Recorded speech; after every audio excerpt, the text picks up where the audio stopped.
Bien es sabido por todos que uno de los rasgos comunes de las democracias occidentales de hoy en día es su apuesta por el reconocimiento a la libertad de expresión. Sin embargo, puede que te estés preguntando, a pesar de este derecho, ¿somos realmente libres? ¿Siguen existiendo tabúes en nuestra sociedad? ¿Tenemos ataduras que nos impiden expresar con total libertad la opinión que tenemos? ¿Qué papel juega la censura y la autocensura en todo esto? Pues bien, para responder a estas preguntas cuento con un invitado más que especial. Él es un escritor murciano que ya desde muy jovencito empezó a interesarse por este derecho a la libertad de expresión. Hoy en día es escritor, ha publicado varios ensayos y además trabaja como columnista en El Confidencial y El Periódico de Cataluña. De su mano abordaremos todos estos temas y muchísimos más: la libertad de expresión, los temas tabúes, la autocensura, el panorama político actual o incluso el debate de la separación entre artista y otro. Convertiremos este espacio en la casa del ahorcado. Ahora bien, espero que no ardan las redes porque desde luego nadie se va a reír. Yo soy Rubén, esto es Minuto 100 y hoy tenemos a Juan Soto Ibars.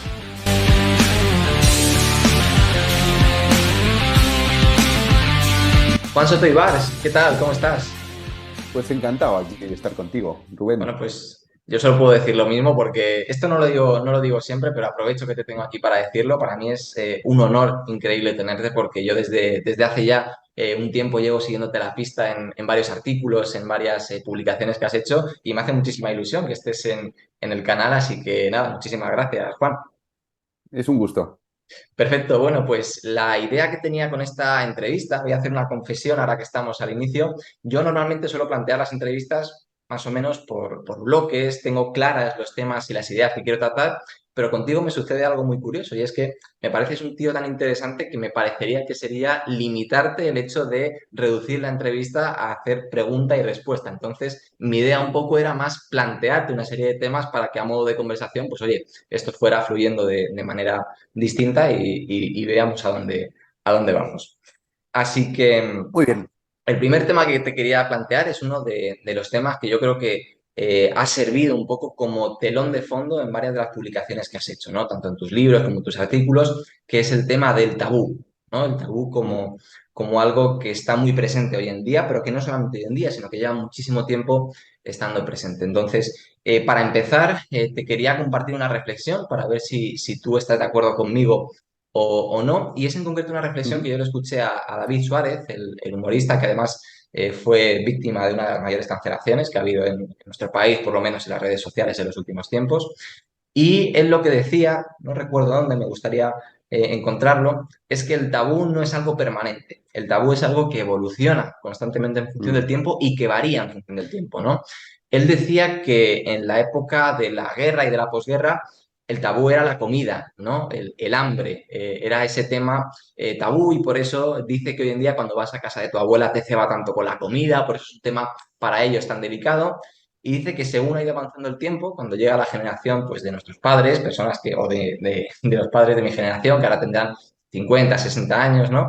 El tabú evoluciona, ya son personas que se crían y se educan en democracia y ya el tema es el sexo, ¿no? Porque pasamos a un correctismo político donde hay temas que no se pueden tratar, donde está muy feo hablar de ese tipo de cosas y por eso a uno se le hace tan incómodo hablar con sus padres del sexo. Y a esta reflexión añado yo que hoy en día el tabú es precisamente el correctismo político, ¿no? El evitar decir ciertos temas, el autocensurarse para evitar que otras personas puedan, bueno, pues cancelarnos o intervenir de forma negativa en nuestro pensamiento. ¿Qué opinas de esto?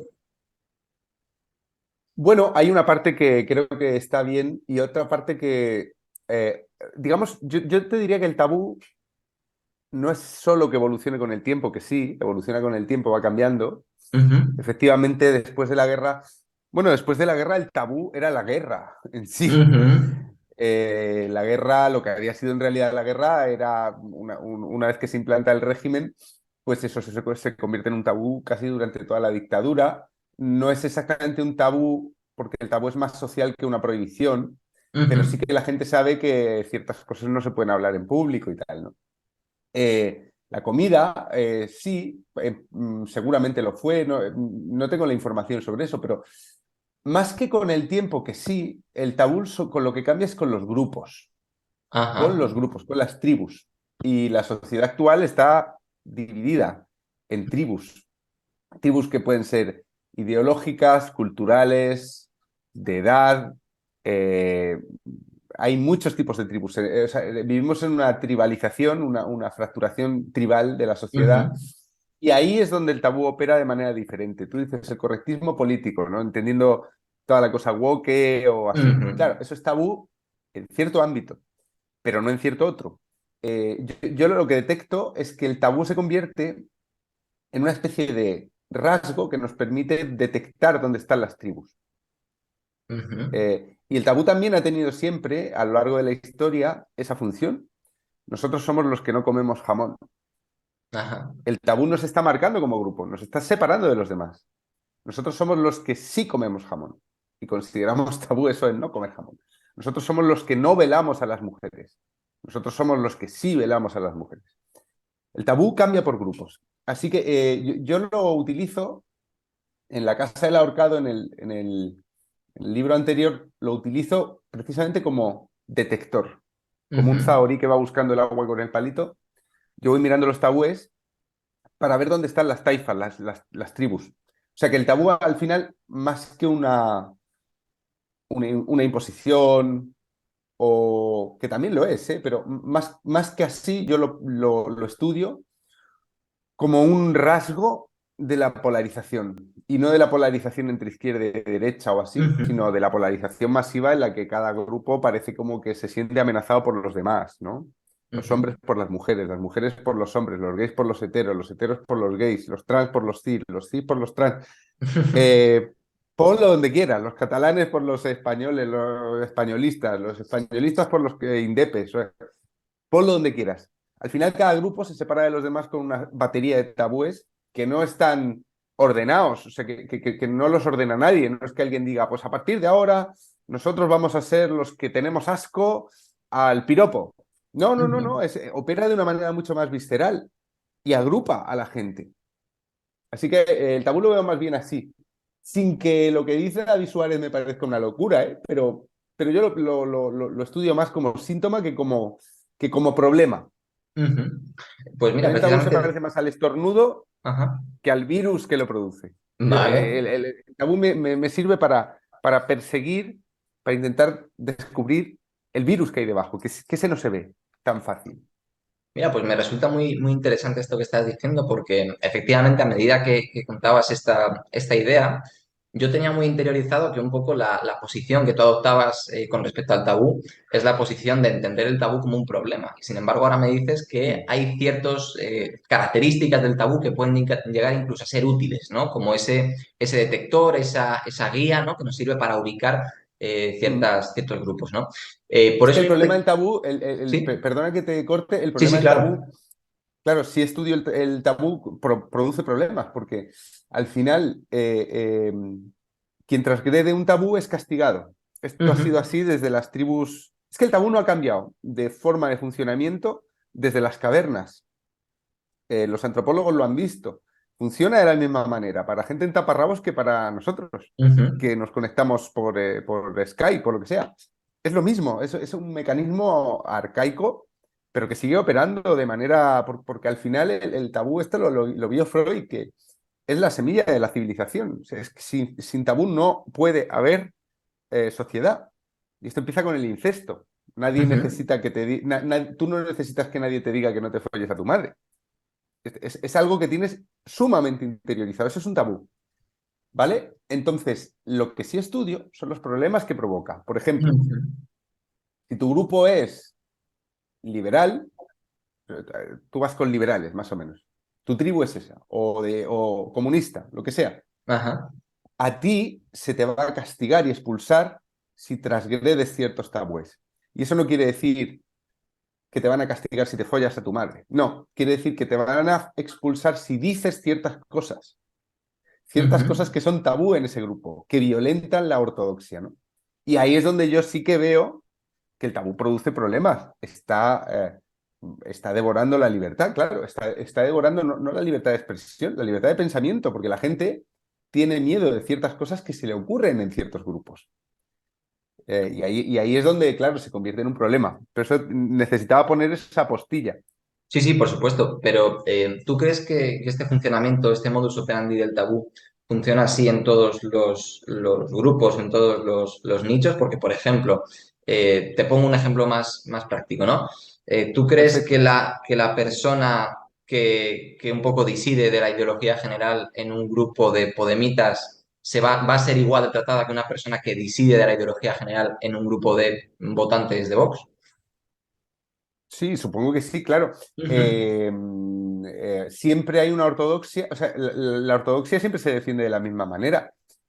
Sí que puede haber grupos menos fanatizados. Ajá, No diría que, o sea, en torno a un partido político, sea el que sea, no diría, no diría que hay demasiadas diferencias, porque los partidos políticos son ortodoxias ambulantes. Los ujú, partidos políticos existe una jerarquía del poder sumamente vertical, donde hay una línea oficial y donde sí puede haber línea, o sea, sí puede haber debate interno, siempre que ese debate interno no salga mucho fuera. ajá. Eh, a mí lo que, por ejemplo, hablando ya de partidos políticos, si quieres, Sí, lo que ha claro. pasado lo que ha pasado con Vox y todos estos que salen y dicen que está lleno de nazis, me Ujú. recuerda mucho a los expodemitas, ¿no? Tipo Carolina Vescanza o así, echando pestes de aquello de lo que han formado parte, ¿no? Y la forma en la que la ortodoxia se defiende de esas ideas. Y ahora, por ejemplo, Vox creo que va a tener un problema, esto lo vio Jiménez Los Santos, porque tiene Ajá. como dos almas. Está el alma abascálica, que es como un PP Ujú. más, bueno, que viene del PP, que tiene esa cosa liberal en el sentido económico, ¿no? Y mucho más combativa en el sentido de la corrección política o las leyes de género, así, pero tiene también el alma busadé y el Ajá. alma más, más Conservador, ¿no? falangista, por así sí, y más obrerista, Ultraconservador. más ultraconservador, pero menos liberal en el Ajá. sentido de falange, vamos, de la Ujú. cosa que siempre ha tenido. Entonces, claro, yo creo que eso dentro de un partido es insostenible a la larga. Por eso creo Ujú. que pequeñas tensiones que ahora vamos conociendo sí pueden degenerar al final en algo parecido a lo que ha pasado con Podemos, porque es que un partido no puede funcionar sin ortodoxia. En este sentido, los partidos antiguos, que siempre se rigen por el líder máximo, ¿no? Que se hacen unos congresos que son de opereta donde Feijóo ganan por el 99%, o sea, donde todo es una opereta de democracia interna que no existe, me parece que es la forma de funcionar, porque Ajá. a mí no me gusta. Yo detesto, o sea, yo creo que ni voy a votar ya, pero, pero me parece que es un funcionamiento más óptimo, porque es que esto funciona en los partidos así, pero funciona también en cualquier grupo. Es que un grupo mínimamente grande que tenga un objetivo, ¿por qué? Mira, te lo voy a plantear de otra manera. Todas las Ujú. revoluciones han Sí. sido lideradas por minorías dentro de, de los revolucionarios. Los bolcheviques eran la minoría en la Ujú. Revolución Rusa. No eran la mayoría. Se hicieron con el poder porque eran los más fanáticos y los que menos discutían. Los jacobinos eran la Ujú. minoría y acabaron con todo porque eran los más fanáticos y los más... Entonces, siempre acaba funcionando así. El más ortodoxo, cuando el grupo es muy grande, es el que va a acabar mandando porque no duda, no discute, no hace una asamblea, no hace una votación. Dice, aquí están mis cojones y aquí está mi pistola y al que se salga de la línea oficial me lo cargo. Y Ujú. esto funciona así siempre. Y funciona así simplemente porque somos demasiado distintos. Entonces, al componer un organismo de muchos individuos, Ujú. al necesitar ese tamaño, siempre acaba rigiendo la ortodoxia. Y siempre se percibe como una amenaza la heterodoxia. Ajá. Oye, ¿qué dices? Este nos está entorpeciendo, ¿no? Con sus putas ideas de no sé qué, es un peligro, hay que expulsarlo. Sí, sí, tal cual, totalmente de acuerdo con esto que decías, pero hay una cosa que me hace dudar, ¿no? Yo Ujú, suelo estar dime, dime. bastante de acuerdo con lo que dices tú, pero en este caso hay una cosa en la que dudo. Creo, antes comentabas un poco que el tabú, ¿no? De manera abstracta puede servir como la consecuencia que nos ayuda a ubicar una causa, pero a la vez decías que el tabú funciona como causa que deriva en otros problemas. Entonces, la pregunta que yo te hago es, ¿crees que puede existir una sociedad donde esos tabúes no deriven en otros problemas y sean simplemente ese signo de identidad que permite ubicar a distintos tribus? Bueno, es que la sociedad multicultural o Ujú. la sociedad no autoritaria, lo que no es Corea del Norte es un monolito, ¿no? Ujú. Y es una sociedad donde se comparte el tabú a la fuerza. Amarás al líder por encima de todas las cosas, punto. El resto del mundo es una mierda, aquí somos felices. O sea, ahí hay una serie de tabúes que el Estado, de manera autoritaria, impone a toda la sociedad. Y es una sociedad, claro, que funciona en menor medida, pero también así, China. China, ¿por qué se ha convertido en un auténtico músculo hipertrofiado, ¿no? De una fuerza que está cambiando el orden mundial? Porque allí no se duda. Y no se duda porque no te dejan. No porque los chinos sean robots. Es que no les dejan. Y están muy controlados. Y tienen policía del pensamiento. Y utilizan la tecnología para una vigilancia extrema. Entonces, pueden existir sociedades donde el tabú no suponga un problema, pero siempre va a ser porque hay un control autoritario. Porque si en una sociedad dejas que la gente sea individuo, Ujú. vas a tener enseguida división, vas a tener enseguida tabúes en choque, grupos en choque, etcétera, ¿no? Ajá.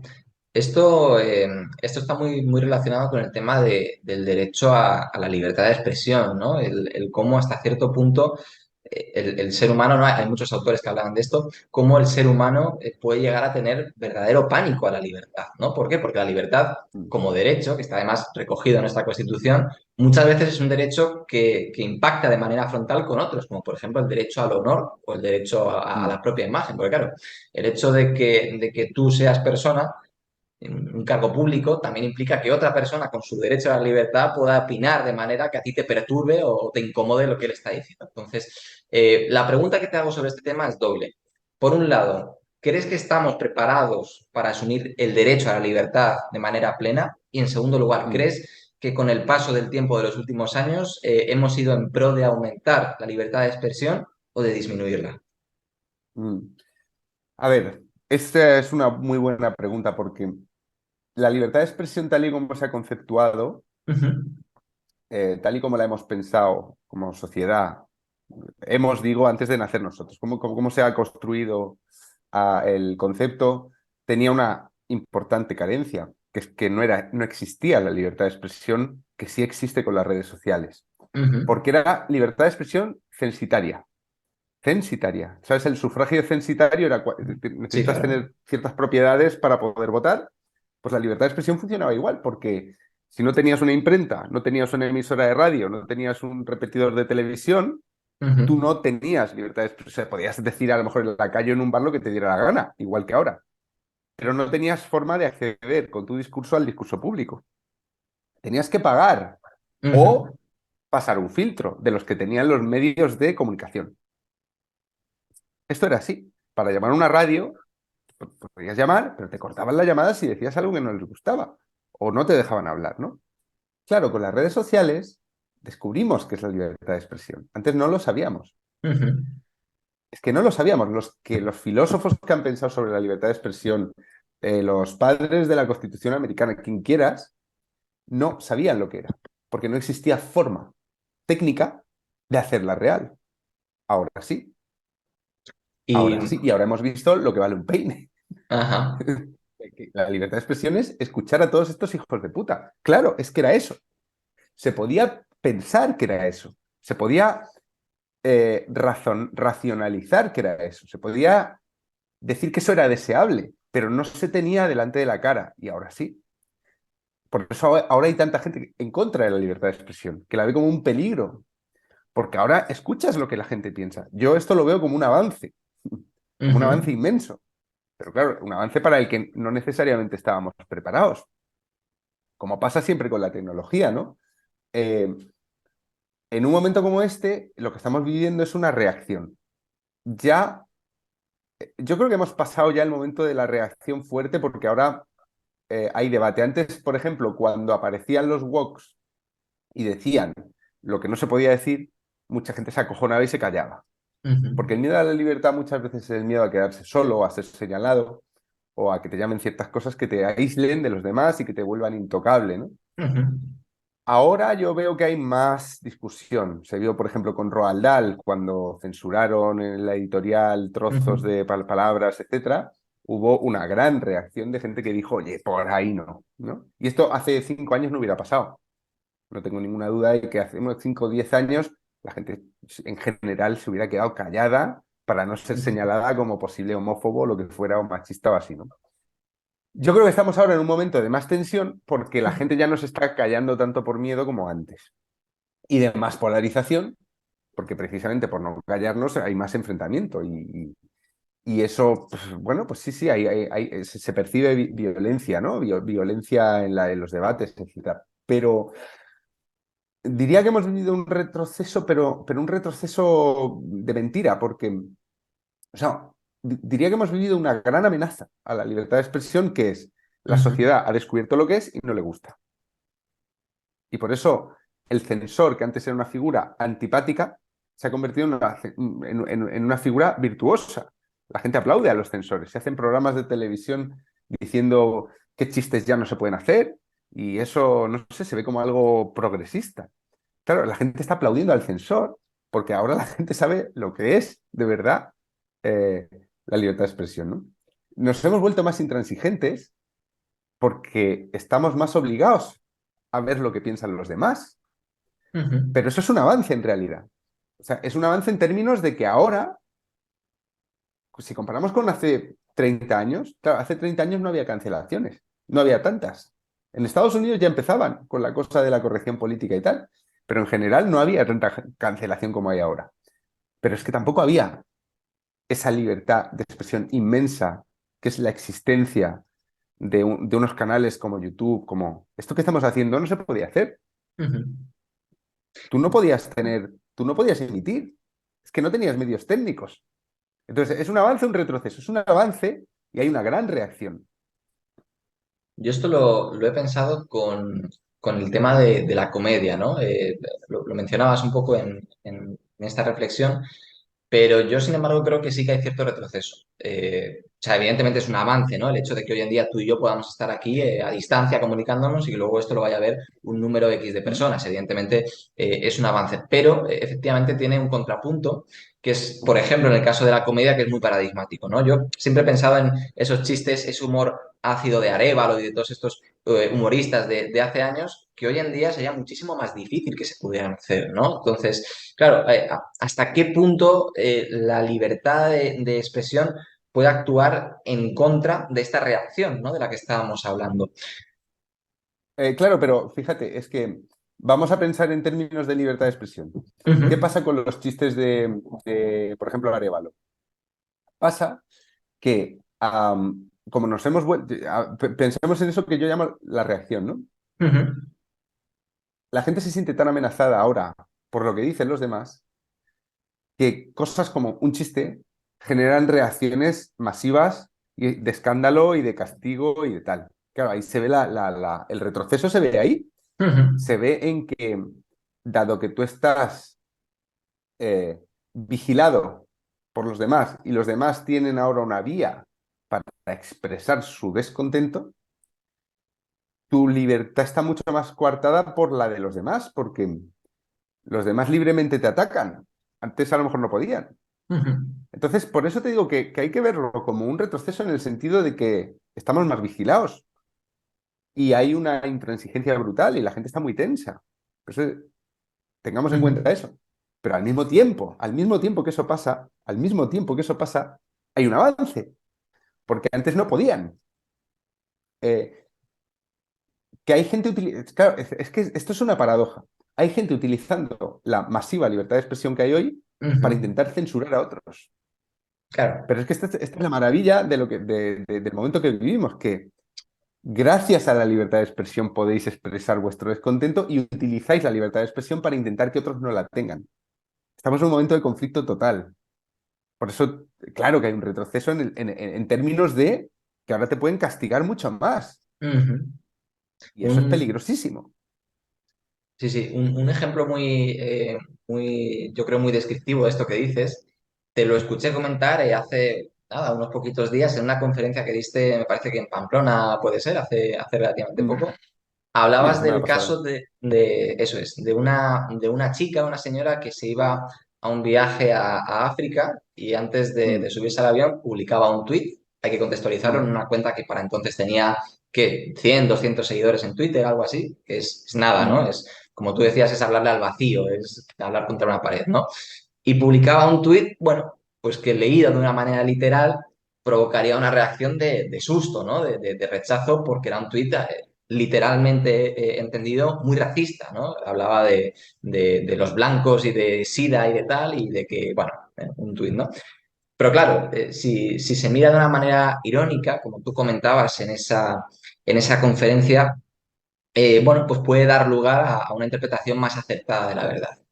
Y con esto te introduzco un poco el tema de la ironía. Me parece un tema que es muy interesante y que además también tratas con el grupo de Homo Belamine y con los subterracionalistas en tu último libro.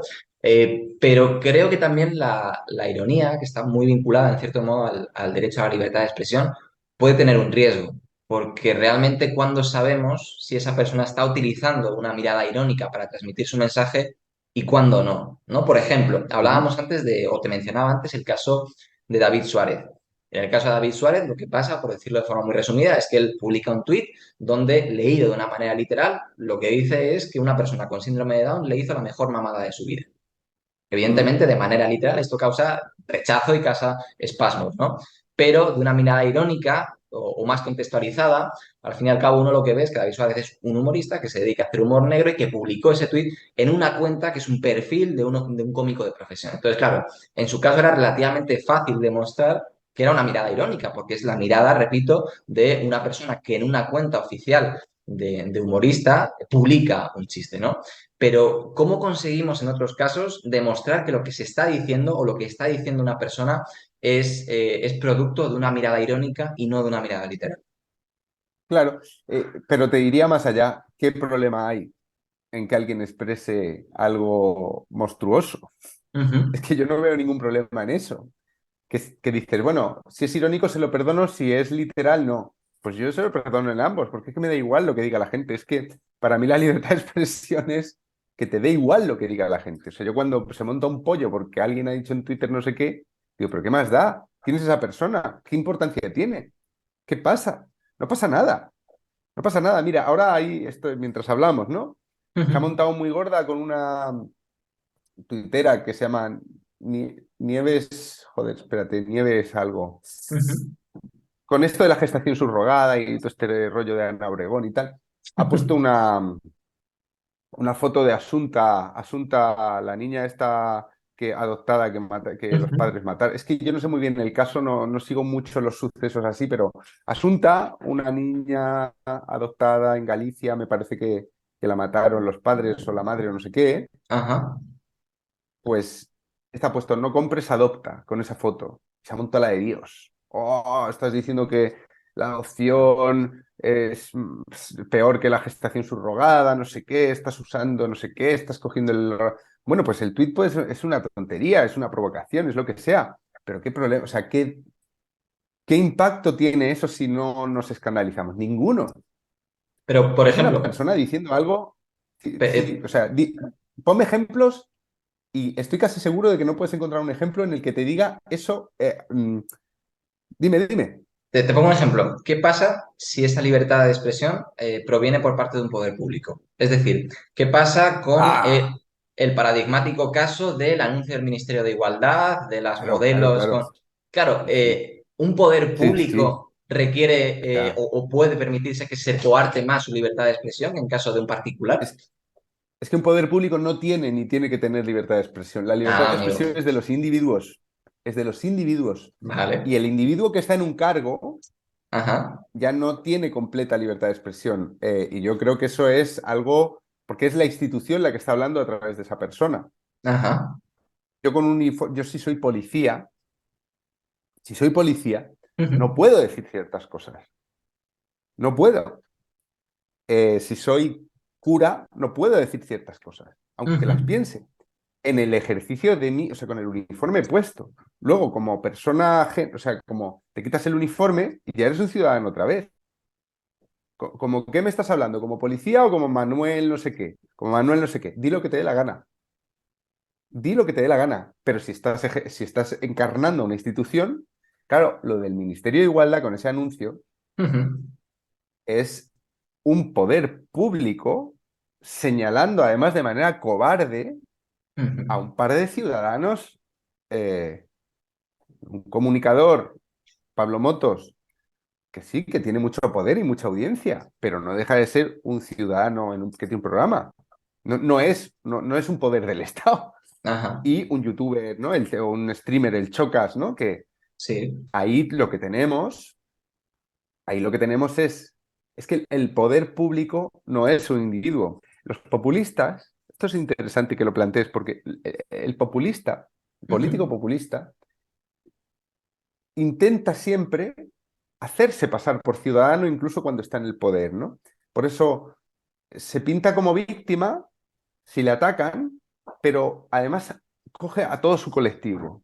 Esto se ve, no atacan a Pujol, atacan a los catalanes. No me atacan a mí, Irene Montero, atacan a las mujeres. Y al mismo tiempo, eso te lo está diciendo el poder. Ujú. Coño, eso es populismo de sota, caballo y rey. ¿Eh? Sí. Entonces, claro, que me parece muy bien planteado el ejemplo porque no son ciudadanos, pero un ciudadano, Isabel Peralta, Ajá. la neonazi, Ujú. la neonazi, a Sí. mí me parece que tiene que tener libertad de expresión. Si mucha gente pensara como ella, tendríamos un grave problema, eso por supuesto. Pero es que muy poca gente piensa como ella. Entonces, vamos a ver, ¿qué hacemos? ¿Prohibimos que esa persona hable? Yo creo que las consecuencias de hablar las está pagando ella. Tuvo problemas. Yo he seguido el caso porque me parecía interesante el caso. Luego no la querían contratar o no sé qué. Claro, ¿quién coño va a querer contratarla? Con las cosas que dice. Si yo tuviera una empresa, por ejemplo, de cara al público, yo me Ujú. lo pensaría. No porque sus ideas me parezcan mal, que también, sino porque se ha hecho famosa como nazi. Ujú. Entonces, ¿qué la vas a poner al frente de tu negocio? Pues Claro. es que es evidente que pues habrá alguien que lo haga. Me alegro por ella si consigue trabajo o lo que sea. O sea, tampoco quiero yo condenarla a la extrema pobreza por sus ideas, pero me parece evidente que no la quieran contratar. Pero yo le dejaría hablar. Ujú. Yo no soy quien para decir que otro no puede hablar, aunque sus ideas sean abominables. Y sí, si mucha gente piensa así, tenemos un problema.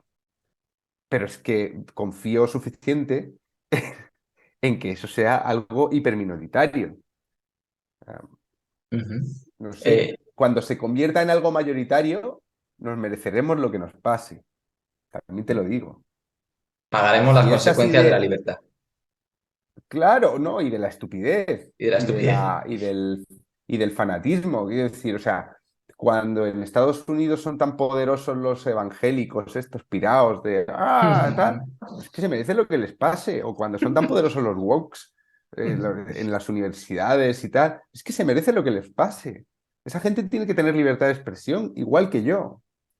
Y si son muchos, tenemos un problema, ¿vale? Pues nos jodemos. Es que también tenemos a veces como el monopolio de la seguridad de la sociedad, ¿no? Es como, no, yo tengo que hacer callar a estos para que la sociedad sobreviva. Oye, si estos son muchos, te jodes. Nos vamos a la mierda. Muy bien. Bueno, Juan, comentabas el tema de que un poder público, por el mero hecho de ser poder público, en el acto propio del poder público no debería tener libertad de expresión porque precisamente este es un derecho, ¿no? de los individuos. Tú ponías el foco en los particulares, pero claro, esta línea a veces es muy estrecha porque te pongo un caso muy concreto. El caso de Pam, ¿no? La secretaria de Estado, el ministro de Igualdad, que es una persona Claro. a la que le metes especial caña, ¿no? En tus artículos, o que por lo menos yo te he leído algún par, uno muy reciente donde eres muy crítico con ella. Eh, Sí, sí. Pam, claro, todo el mundo sabe que en el momento en el que ejerce el cargo de secretaria de Estado es un cargo público, es evidente, ¿no? Que pertenece al Ministerio de Igualdad.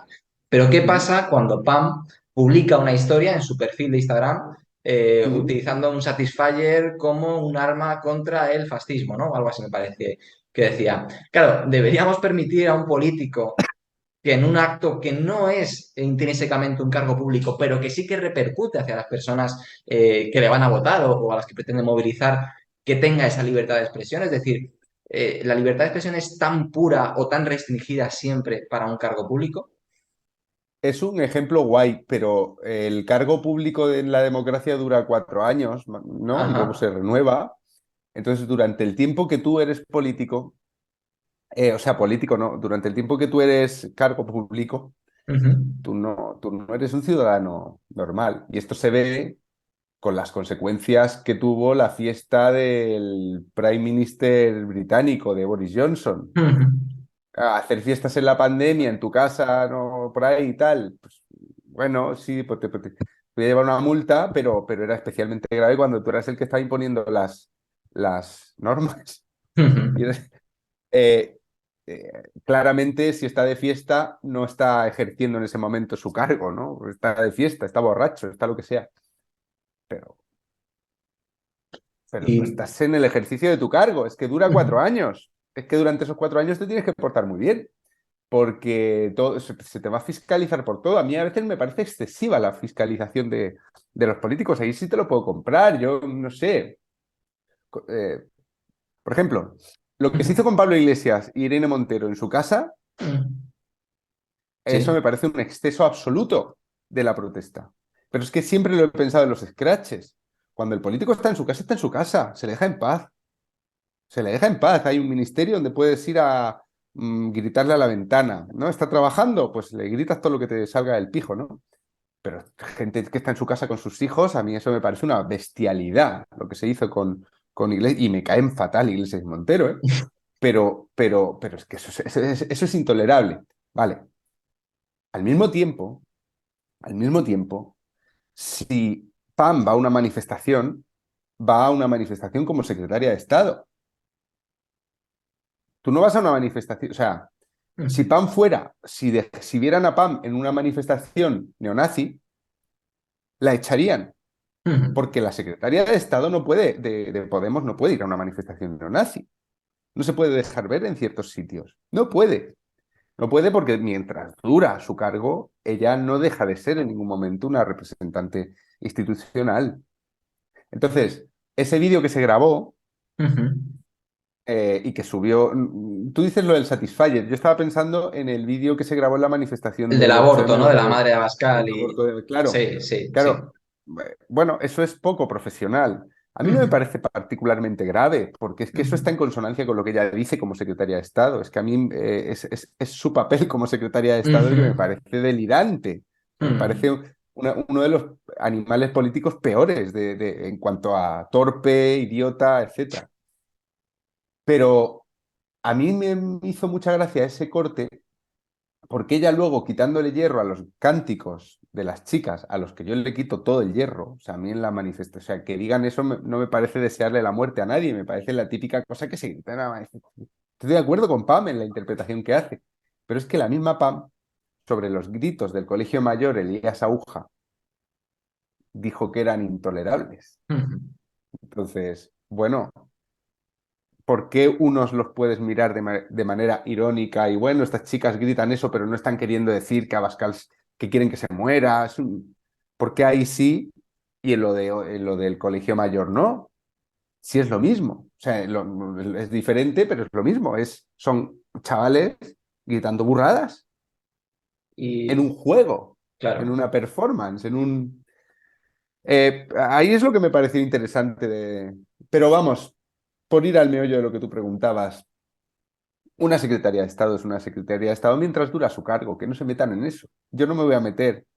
Yo con las cosas que digo y que me gusta decir y las cosas que me gusta hacer, que soy un borracho además, que me encanta salir de juerga, yo no me voy a meter a político, no quiero ostentar un cargo de esa responsabilidad social. Si tú quieres poder, te jodes. Claro, efectivamente. Claro. te quería Pero comentar, eso, ahora que está... fíjate, última cosa que te digo sobre Sí, esto. claro. Esto es así en todas las culturas. El tabú Ujú, opera de manera particularmente severa en los cargos conectados con la divinidad o con el poder. Los curas no pueden follar. ujú, Follan, claro que follan los curas, pero que nadie les pille. O se confiesan, se les perdona y todo queda así, pero o sea, los curas no pueden follar. Se supone que no pueden follar.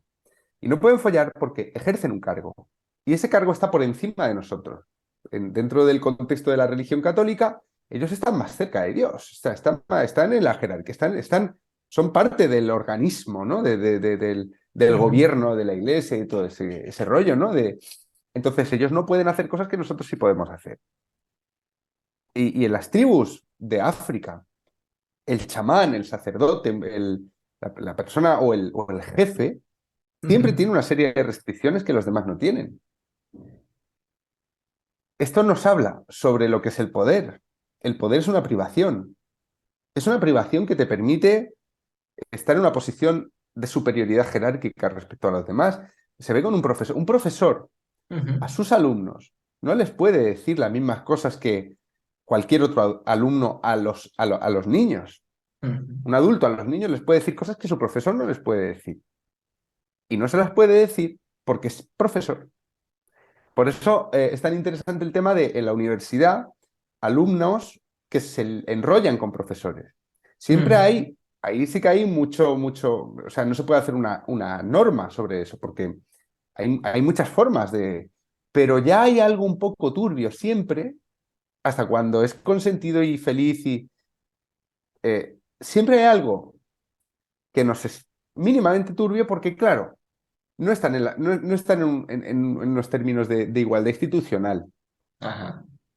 Entonces siempre va a haber ahí, bueno, y ya te digo que yo no lo condeno de manera categórica. O sea, Sí, sí, sí. me parece que puede salir muy bien y que hay una fascinación, pero, pero siempre se entiende que quien tiene más poder está privado de ciertas cosas. Ujú. Nosotros vemos el poder de manera muy simplista, ¿no? Pensamos, eh, lo tienen todo, pueden hacer lo que quieran. No, es al revés. El rey Felipe y la reina Leticia no pueden hacer lo que quieran. Pueden hacerlo sin que les pillemos, pero Claro, no pueden. Ellos son estatuas de sal y eso es el poder. efectivamente, pues Y los populistas intentan disfrazar el poder de que yo soy uno de vosotros. No, tú, Pam, no eres una de nosotros. Mientras dure tu cargo, tú estás por encima de mí y te sí. jodes. No haber querido tanto poder. Yo no quiero poder y puedo llamarte lo que me salga de la polla. Ujú. Tú a mí no. Efectivamente, sí. Además, justo en derecho sucede eso, ¿no? Siempre el derecho al honor de un cargo público suele estar menos ¿Mm? protegido que el derecho al honor de un particular. Y lo vemos Por constantemente supuesto. porque es lógico, ¿no? Como tú decías. Y ahora que hablamos de política, Juan, yo te he escuchado en muchas entrevistas decir que te consideras como de centroizquierda, ¿no? Que votas a la izquierda para luego criticarles. ¿Crees que te has ido evadiendo un poco de esa idea? Es decir, comentabas antes que en las próximas elecciones no vas a votar o te No, no voy a planteas no votar. votar. ¿A qué se debe? Mm. ¿Por qué no? Bueno, a mí me gustaría castigar al gobierno que hay, pero no me gustan las alternativas tampoco. Entonces, Ujú, si voto será un voto de castigo contra el PSOE, que es el partido al que voté las últimas, eh, y será un voto de castigo por el tema de la malversación, por el tema ujú, de la sedición, ujú, por los pactos que ha hecho en la memoria democrática con Bildu, por las leyes estas de Podemos, ¿no? Que ha cogido bajo su seno, ¿no? Y por toda esa serie de cosas, yo emitiría un voto de castigo. Eh, mm, Particularmente el tema, como vivo en Cataluña, ujú, eh, estas cosas las percibo de una manera a lo mejor un poco más exacerbada que alguien ujú. que no viva en Cataluña, País Vasco, y que no sea indepe, ¿no? O sea, a mí me jode, por ejemplo, que se hable de que se ha pacificado Cataluña cuando lo que tengo la impresión es de que esta pacificación se acaba en cuanto gane la derecha en el Estado. Ujú, ¿no? Que es, mm, le están dejando a Pedro Sánchez a cambio de unas prebendas enormes que gobierne, pero están rearmando el argumentario para cuando vuelva a gobernar otra vez la derecha, ¿no? Entonces, ¿por qué digo que soy de izquierdas? O que a mí las cosas que me preocupan sobre el futuro de la sociedad ujú, tradicionalmente eran de izquierda. O sea, a mí me preocupa la desigualdad económica mucho. Me parece que es uno de los grandes problemas. El ujú, precio de la vivienda me parece, o sea, el mercado de la vivienda más que el precio, me parece un asunto que hay que atajar porque, mm, bueno, vivo de alquiler, gano bastante pasta y no me quiero imaginar lo que es ganar menos pasta en una ciudad como Barcelona, por ejemplo. El tema de la ecología, aunque a mí me parece que hay mucho dogmatismo y mucho, o sea, y que se hacen unas proyecciones a futuro un tanto arriesgadas, que siempre se han hecho de que entonces, el apocalipsis siempre está muy cerca, ¿no? Pero a mí hay cosas que me preocupan respecto a cómo gestionamos el agua, qué pasa con las energías. Me ujú, parece que vamos a tener, la OPEP acaba de decir que ya que congela. Vamos a tener un problema muy grande con el diésel. Queda poco diésel que sacar. ujú. O sea, no se saca diésel, que queda poco petróleo de ese tipo que sacar. Es Ajá. muy caro sacarlo ahora, ¿no? Me parece que tenemos una serie de problemas que yo identifico con lo que había sido un pensamiento de izquierda en el sentido económico. Lo que pasa es que eso no está representado. No hay opciones políticas.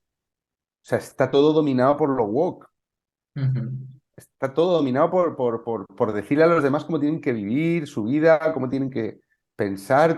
A mí todo eso me produce una urticaria salvaje. En ese sentido, yo soy un liberal clásico, a lo mejor, no sé.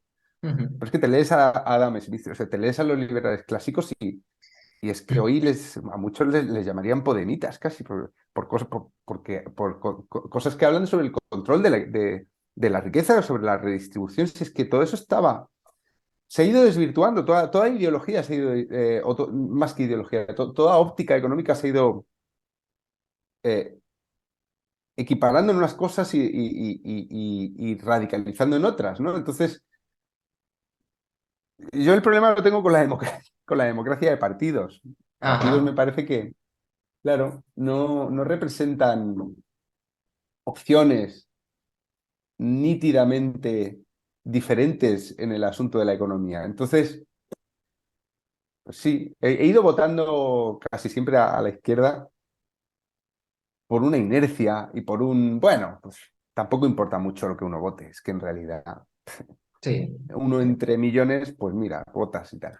Pero ya estoy, o sea, después de lo que ha hecho el sanchismo, Ujú. yo no, ya me he quedado sin opciones.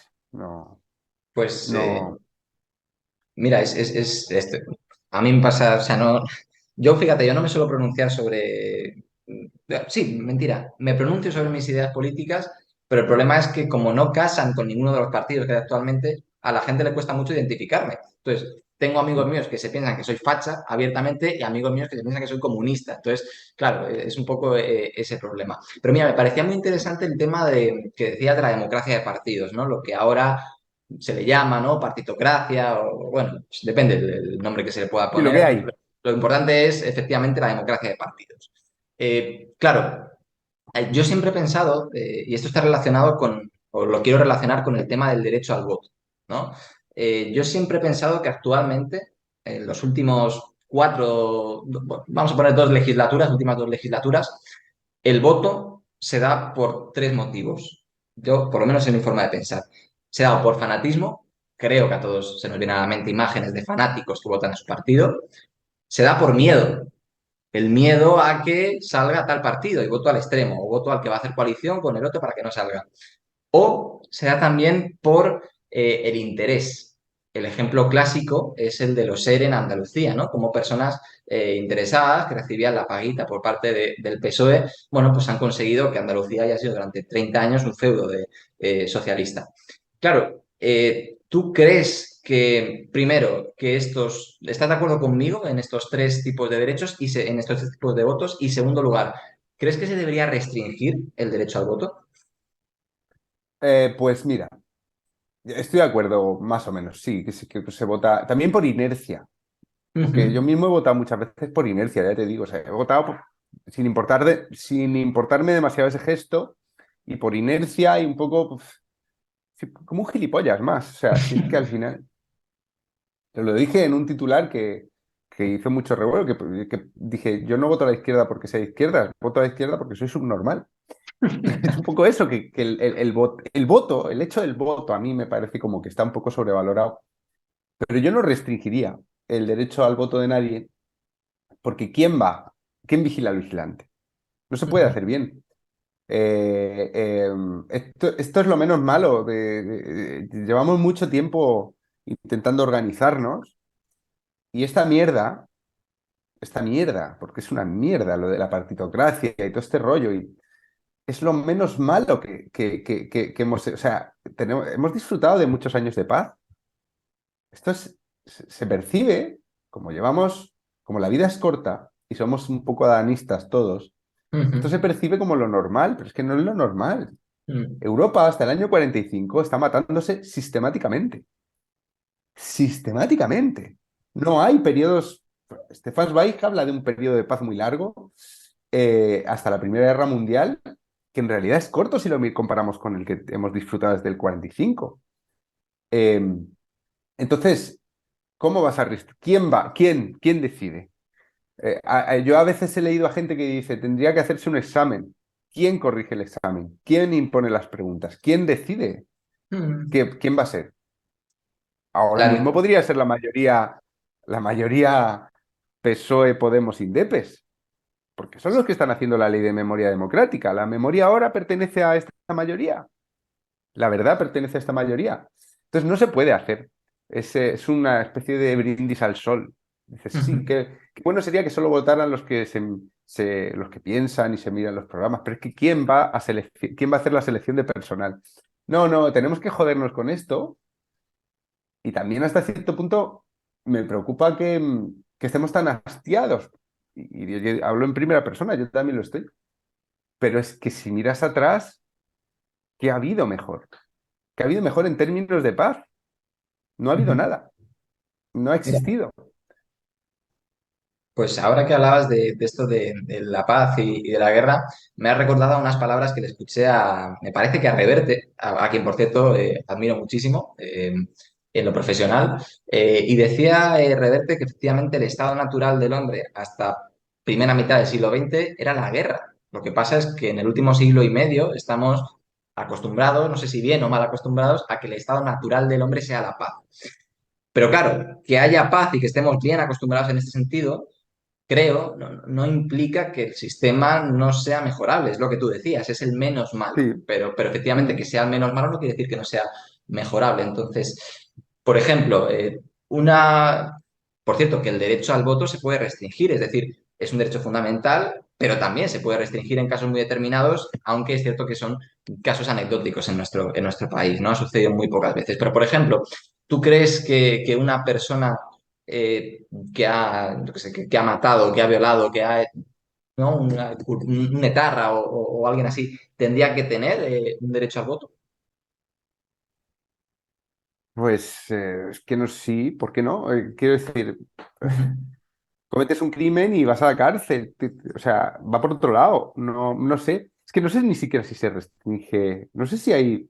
La verdad es que no tengo ni idea de si hay Ha pasado alguna restricción vez, de voto. pero muy Es que me pocas, ¿eh? parece. Pero es que me parece una minucia. Es que ¿cuánta gente comete crímenes? Sí, es poquísima. Es Es la minoría, sí. poquísima.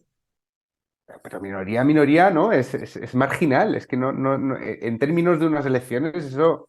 Entonces, ¿qué importa? Que Ujú, un tío condenado por etarra vote a Bildu. Es un tío condenado por. O sea, pues no sé si me parece horrible ese tío, pero no sé en términos de democracia, eso no afecta. Yo creo que lo que ujú. afecta tiene más que ver con lo que tú has dicho antes, que es que, bueno, que el grueso de la población tomamos esta decisión de una manera un tanto trivial, o un Ujú. tanto fanática, o un tanto. vaga o... yo- ¿Tú te lees los programas? Sí, no nos leemos los programas. Si sabemos No, que los programas no se cumplen, ¿para qué te los vas a...? Pero es que es esa otra pregunta. ¿Para qué, claro, para qué, para qué te los vas a claro, leer? sí. Es como, no sé, yo cuando me medico no leo los Ujú. prospectos. Pues digo, "Va, Claro, esto me puede causar todo esto, pero me han dicho que me lo tome, ¿qué voy a hacer? Pues me lo tomo, no me voy a leer esa mierda. claro. A veces se hace como una especie se hace una especie de como de sacralización de lo que está escrito, pero dices, pero Ujú, vamos a ver. Es como los acuerdos, hacen acuerdos los partidos, no sé qué, que luego los incumplen sistemáticamente, entre ellos. ujú, ¿O tú te crees que sumar o sea, sumar, lo de Yolanda Díaz, va a saltar ujú. por los aires pasado mañana? No hace falta, no hace falta remontarse, lo decía Daniel Gascón, que siempre es muy listo, decía, ya desde el nombre, sumar es una resta, porque es la izquierda sin Podemos. Es que partiendo de esa base, eso va a saltar en pedazos. Entonces, ¿qué hacemos? ¿Cómo se puede mejorar el sistema? Difícilmente. Esto pasa también con el capitalismo. El capitalismo es lo menos malo de los intentos de organización económica que hemos tenido. Porque, como dices, Cotado, dime cualquier otro sistema que haya provocado el descenso de la mortalidad infantil, en fin, que se ha visto en los años del capitalismo. No lo hay, no lo hay. Se ha intentado y ha salido mal. Vale, bueno, ¿eso significa que el capitalismo, como dices, Cotado, sea el mejor de los sistemas? Bueno, el mejor de los que hay, pero tiene muchos fallos, tiene muchísimos fallos.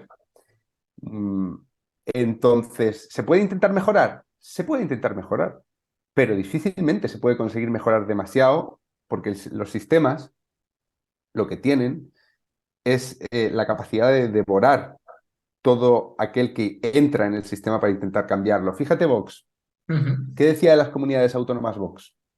Está Que en había que contra. quitarlas, ¿no? Ujú, Ah, sí, pero su único feudo de poder ahora está en Castilla y León. ujú. Es el único gobierno donde tienen vicepresidente, ¿no? Tienen en Sí. Murcia, tienen algunas concejalías, no sé cómo se llaman, llevan educación, me parece, pero Consejerías, ¿no? consejerías o lo que sea, sí. Em, ¿Cómo Vox, o sea, Vox ya ha dejado de hablar de eso? Y quitarle el Senado, vale, ahora tienes senadores, ¿lo vas a quitar? Ya no puedes, el sistema te ha devorado, el sistema Claro. te ha devorado. Nadie va a poder cambiar nada sobre el sistema territorial español, diputaciones, Senado, comunidades autónomas. Nadie va a poder hacer eso porque para hacer eso antes tienen que poner cargos ahí. Y una vez que tienen cargos ahí ya no lo pueden tocar porque se tiran piedras a su tejado. Eso es lo que hacen los sistemas. Eso es lo que hace, eso es la camiseta del Che Guevara. No puedes cambiar el sistema desde dentro. Si puedes hacer cambios menores, si puedes, pues eso, cambiar una reforma laboral, hacer cosas o meter una ley del alquiler o cosas así, sí puedes hacer. Pero es que ya cualquier cambio de calado sobre el funcionamiento del sistema, el propio sistema te lo está impidiendo porque te está dando mucho beneficio por participar y no te puedes abstraer de eso. Es lo que dice Samuel Vázquez, el policía este que han Ujú. echado prácticamente que han suspendido de la policía, ¿no? Sobre cómo funciona el tema de la lucha contra el machismo. Dices, es que una vez que estás luchando contra el machismo desde las instituciones, tienes demasiados incentivos para que la lucha siga. Es la revolución permanente. Es lo que ha pasado en Cuba. Ujú. Fidel Castro dijo que llegaba la revolución, iba a traer las elecciones democráticas a un país que era una dictadura militar. Y luego le preguntaban, oye, ¿las elecciones para cuándo? No, es que la revolución sigue. "Ah, todavía no podemos. El sistema se encarga de autodefenderse. Y no porque haya una mano negra, ¿sabes? No porque haya un Soros. No, no, Ujú. no. Es que lo que hay es beneficio por participar. Claro. Entonces estamos entrampados en eso. Por fortuna, no nos matamos. Yo siempre me quedo con eso. Mis Ujú. abuelos se mataron. Mm, Espero que mis hijos no. Ya está. Me conformo con eso. Muy interesante. Bueno, pues para acabar, voy a hacerte una última pregunta, a ver si nos da tiempo a tratar este tema, que es un tema que me parece muy interesante y sobre el que recientemente te vi hablar en un hilo de Twitter, que es el tema de la separación entre artista y obra. Eh, Ujú, Hablaste de este caso con un autor que creo que te gusta mucho, que es Knut Hamsun, ujú. un autor del que, bueno, creo que... De hecho, creo que tienes ahora un librito, puede ser, Un que has publicado librín. ahora. Muy Sí, bien, sí, un pues folleto casi, muy pequeñito. vale, perfecto, lo pondremos en la descripción para que la gente lo pueda ver. Lo que te quería comentar de este tema es, claro, hasta qué punto debe separarse un artista de su obra, porque te cito varios ejemplos. En el caso de la literatura, yo creo que es relativamente, no sencillo, pero bueno, creo que no supone un gran esfuerzo separar un artista de su obra, ¿no? O sea, te puede gustar mucho la producción literaria de una persona, pero no estar de acuerdo en absoluto con lo que dice. Te puede gustar a la triste sin que te gusten las ideas de Rever, perfectamente, ¿no? Pero Ujú. claro, hay ciertos autores y sobre todo ciertas ramas del arte donde esta labor se complica muchísimo. Por ejemplo, en la pintura. Claro, hay ciertos autores, sobre todo contemporáneos, a los cuales si tú no conoces su vida, es muy difícil que sepas interpretar su obra, ¿no? Yo escribí Ujú. hace poco un articulillo para un periódico de mi universidad hablando del tema de Mark Rothko, ¿no? Que es expresionista abstracto y hace esos cuadrados, ¿no? Que en vistas de una persona que no conoce la vida de Rothko podrían pensarse que son meros garabatos que hace cualquiera, ¿no? Lo que pasa es que si profundizas un poco más en su vida, bueno, pues te das cuenta de la teoría del color que hay detrás, de lo ligado que estaba con sus traumas personales. Entonces, claro, la pregunta que yo te quiero hacer a ti es si realmente es necesario separar artista de obra siempre, o si crees que debería Qué haber buena casos de excepción. pregunta, Sí. qué buena pregunta, qué buena pregunta. Es que cuando decimos separar artista de la obra, estamos utilizando un eufemismo. Y lo has visto muy bien. Lo has visto muy bien, ¿eh? De Gracias. hecho, yo creo que no me había parado poco a pensar esto. Conocer la vida de Hamsun, Ajá. nazi, ayuda a interpretar sus obras. Da nuevas capas de interpretación sobre sus obras que son ficciones y que de nazi no tienen nada, en principio. Ujú. Pero te permite, dentro de la obra, claro, para los lectores de Hamsun, que en general no somos nazis, siempre es una especie de piedra el hecho de que él sí lo fuera, y lo fuera de manera hasta el final, que no se desdijera de su apoyo a Hitler y tal. Eh, el misterio de por qué una persona capaz de escribir esas novelas tan maravillosas se apoyó de manera tan coherente, ¿no? Tan tozuda hasta el final, Ujú. pues el mayor crimen en Europa del siglo XX, claro, plantea una especie de caso de detectives. Es como vamos a ver si a través de las obras podemos sacar información de por qué Ujú. pensaba así. Y hay cosas, ¿no? Hay una sacralización de la vida en el campo y una abominación del sistema de la ciudad y que casa con cosas que decían los nazis. Empiezas a ver pistas, ¿no? Vale. Esa separación del artista y la obra se refiere sobre todo a las condenas. Es decir, si el artista fue un hijo de puta, y es el caso de Hamsun, no por ser nazi, es que Hamsun lo mejor de todo es que cuando lees sobre su vida, ves que era peor en otros ámbitos. O sea, que sí que su ideología podía ser malévola, pero es que el Ujú. tío era un cabrón.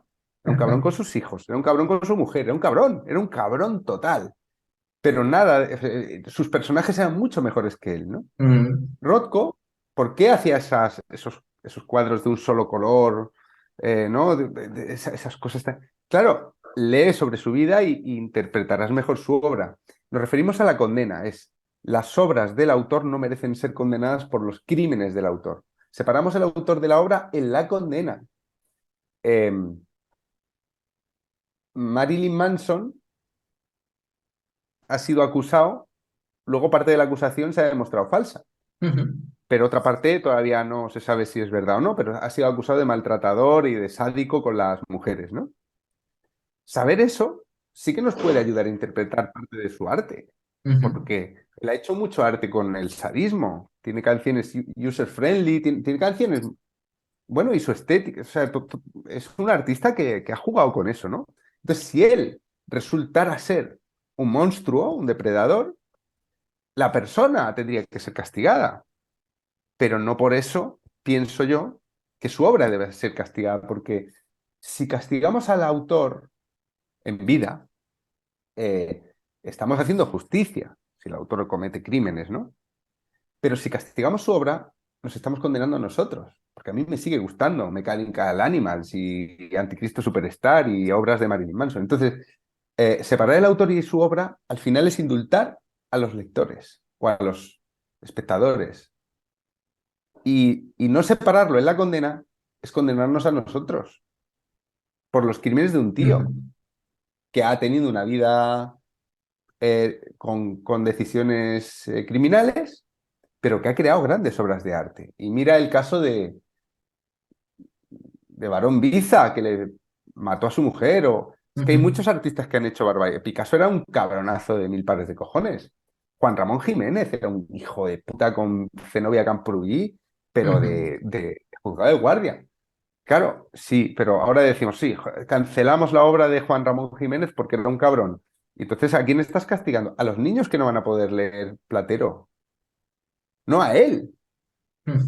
Por eso está muy bien planteada la pregunta, separar autor y obra en la condena al autor por los actos del autor.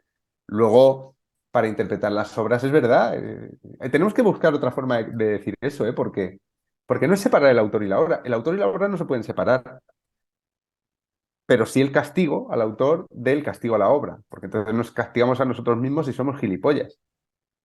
Wow, qué buena reflexión. Me ha gustado muchísimo para acabar la entrevista. Ya con esto me queda solamente una sección que hago a todos los invitados, que se llama Preguntas en un minuto, que es una sección donde yo tengo una lista interminable de preguntas sobre ti, personales, y un minuto para contestarlas. Entonces, luego en función de cuántas conteste cada una, voy haciendo un ranking. Bueno, Juan, pues preguntas en un minuto. ¿Estás preparado para empezar? Sí, Perfecto, pues pongo el crono. 3, 2, 1, ya. Nombre completo. Juan Soto Ibars, Fecha de nacimiento. 26 de abril del 85. Lugar de nacimiento. Águilas, Tu comida favorita. lasaña, Tu postre favorito. ninguno, Un deporte.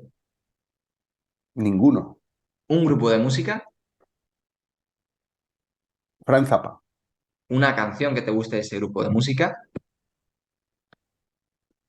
Camarillo Brillo, La mejor red social es ninguna. El bar, algo que esté sobrevalorado. las redes sociales, Algo que esté infravalorado. el bar, Una película. con la muerte en los talones, Un libro. hambre, de Hamsun, Una serie. médico de familia, no. Yo qué sé, Vale. de, Tiempo, tiempo, de tiempo. Wire. Ah, vale, ¿Cuál has vale. dicho? Perdona, que no te escucha. No sé, es que me da igual. Farmacia de guardia. Perfecto. Muy bien, pues Juan, con esto terminamos. Un placer enorme para mí haberte tenido por aquí. Muchísimas gracias por pasarte por el canal y a las personas que nos estáis viendo, pues nos vemos en el próximo programa con más y veremos si mejor. Muchas gracias. Hombre, espero que mejor no, Rubén. No me hagas eso. Peor, todo, a partir de ahora todo peor. Todo No me peor. hagas, Rubén. Todo peor, Muy todo bien. mal. Gracias. Muchas Venga, gracias. hasta Hasta luego, luego. adiós. Adiós.